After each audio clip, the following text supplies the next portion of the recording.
India है उसका naval worship एक ईरान पोर्ट पर डॉक किया गया, ये कहा जा रहा है। एक नेवल वॉरशिप सिर्फ एक नहीं बल्कि 2-3 है। इंडियन नेवी के 3 जहाज ईरान के सामने एक्टिव हो गए हैं। ईरान और पाकिस्तान का बॉर्डर मिलता है कि नहीं मिलता? वो हजारों नहीं लाखों की तादाद में भेजें। अच्छा, कोई ऐसा फर्क नहीं पड़ता। ओ भाई, क्या आप इंडिया बहादुर है? इंडिया को वो वक्त नहीं याद है जब 28 फरवरी को हमने उनके 2 त्यारे गिराए। उसमें इसराइल का भी एक पायलट था।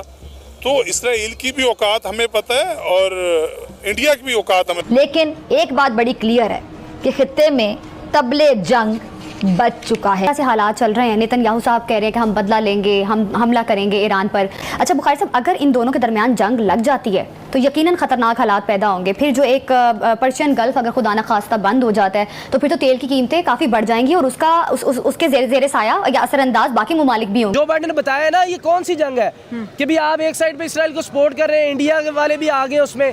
अब इंडिया मिडिल में आ गया। एक तरफ आप देखें रशिया है, दूसरी तरफ इसराइल है, अब मिडिल के अंदर इंडिया आ गया। टेररिज्म एक्टिविटीज का शुरुआत किसने किया था?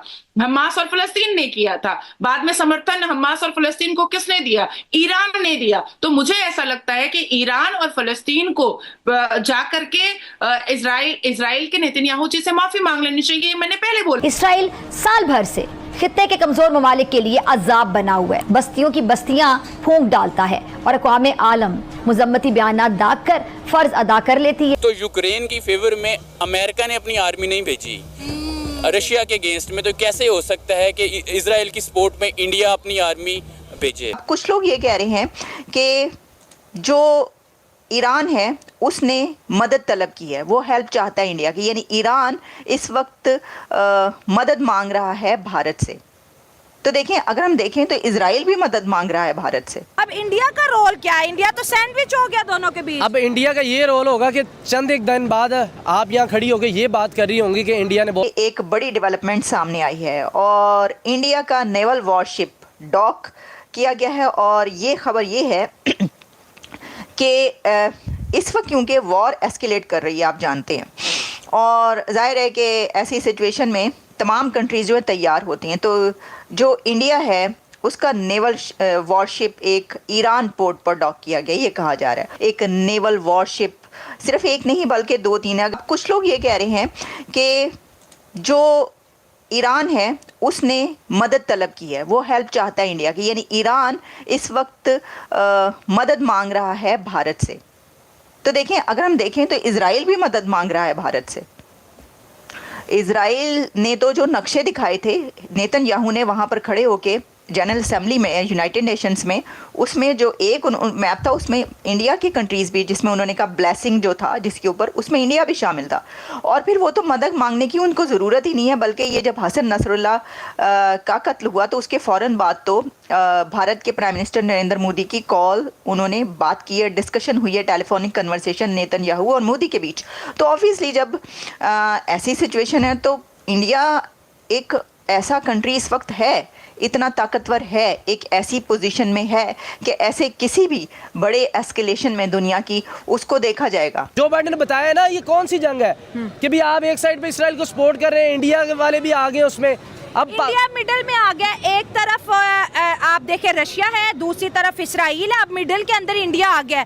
इंडिया रशिया को भी दोस्त मानता है, इसराइल को भी दोस्त मानता है, और दोनों अगर रशिया और इसराइल की बात करें तो इसराइल तो रशिया को अपना दुश्मन मान रहा है कि यही तो हिजबुल्लाह, हमास, ईरान को अपनी टेक्नोलॉजी दे रहा है, मिसाइल दे रहा है। अब इंडिया का रोल क्या है? इंडिया तो सैंडविच हो गया दोनों के बीच। अब इंडिया का ये रोल होगा कि चंद एक दिन बाद आप यहाँ खड़ी होकर ये बात कर रही होंगी कि इंडिया ने बहुत बड़ी गलती की है। वो कैसे? वो जहाँ उन्होंने अपनी अफवाज भेजी है, ठीक है, जितनी मर्जी ये 4थे नंबर की मईशत बन गई है, मईशत ना एकदम से ये इकॉनमी क्रैश होने में बड़े बड़े मुल्कों की वाट लग जाती है। को गुस्सा है कि इंडिया ने इसराइल के अंदर आर्मी क्यों भेजी? देखिए, जब पाकिस्तान सब्र के साथ बैठा हुआ है, जब उम्मत मुसलमान एक सब्र करके बैठी हुई, आप क्या समझ रही है कि जिहाद का यहाँ पे जज्बा खत्म हो गया? बहुत से है। तो इंडिया तो इसको टेररिस्ट बोल रहा है। नहीं, वो टेररिस्ट कह रहे हैं ना, हम तो नहीं है ना भाई। हाँ। वो कह रहे हैं, वो तो हमारी हिस्ट्री पढ़ के देख लें, हमारे तो कभी भी नहीं, हमारे जो जंजू थे या जो हमारे जिहादी थे वो तो कभी भी नहीं ज़्यादा थे, वो तो चंद एक सैकड़ों हज़ारों के ऊपर, लाखों के ऊपर भारी थे।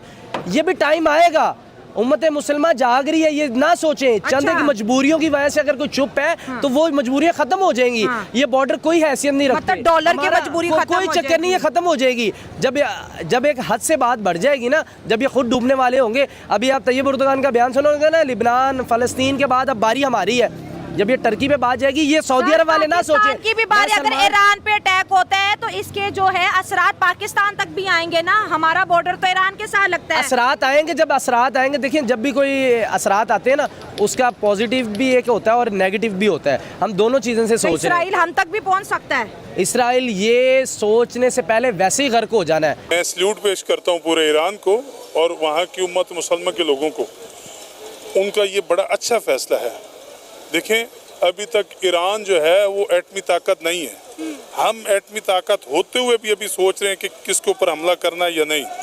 बेसिकली हम बेशक अमन पसंद लोग हैं, लेकिन ईरान की हिम्मत है कि उन्होंने अपने वो जो उनका लीडर कत्ल हुआ है, जो शहीद हुआ है, उसको उन्होंने बदला लिया है और लेना चाहिए, क्योंकि ये ईरान ने बड़ा ज़बरदस्त फैसला किया है कि उसको आंखें दिखाई है। हमें खुशी है, हमें फ़ख्र है।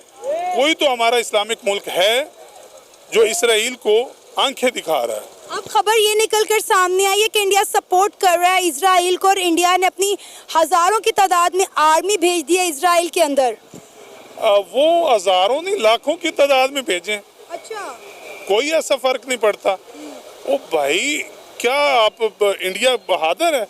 इंडिया को वो वक्त नहीं याद है जब 28 फरवरी को हमने उनके 2 त्यारे गिराए। उसमें इसराइल का भी एक पायलट था। तो इसराइल की भी औकात हमें पता है और इंडिया की भी औकात हमें पता अगर हम है। टेक्नोलॉजी के हवाले से बात करें तो इसराइल जितना एडवांस है, इंडिया भी उससे ज्यादा एडवांस है। बेशक एडवांस है, लेकिन अल्लाह की मदद है। ईरान के साथ ये कभी भी नहीं हो सकता कि ईरान जो है वो उनसे मार खाए।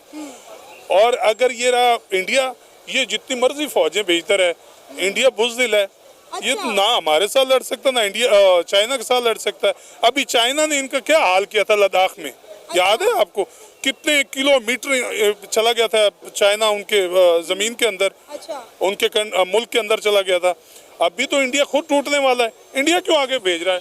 आपको ये किसने कह दिया कि इंडिया टूटने वाला है? अभी खालिस्तान जो तहरीक है वो चलने वाली, वो जोर पकड़ रही है। इनको पता ही नहीं है कि क्या इनके साथ होने वाला है। इनके टोटे टोटे होने